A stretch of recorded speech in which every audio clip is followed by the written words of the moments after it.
Nalazimo se u galeriji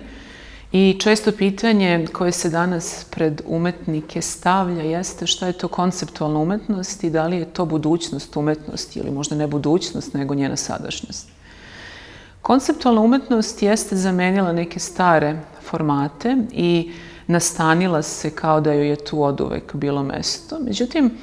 ja bih rekla da je konceptualna umetnost igrala ili se još uvek igra sa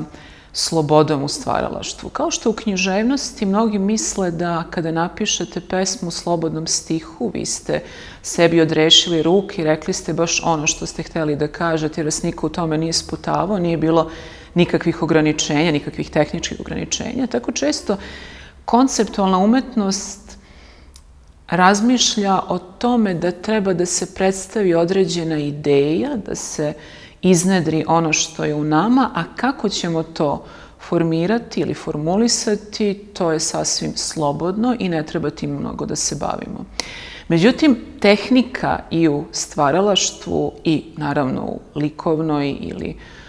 literarnoj umetnosti podrazumeva ne samo da smo nečim ograničeni, nego upravo da svoju slobodu u tom ograničenju ispoljimo. Dakle, nije svaki slobodan stih sloboda, nije svako kazivanje kako nam se prohte vredno slušanja i ne bih rekla da je svaka konceptualna umetnost ili svako delo konceptualne umetnosti vredno naše pažnje, ako je to uopšte umetničko delo, zato što nije dovoljno samo da nešto izgovorimo, da nešto prenesemo na papir ili u fizički svet, nego je izuzetno važno kakva je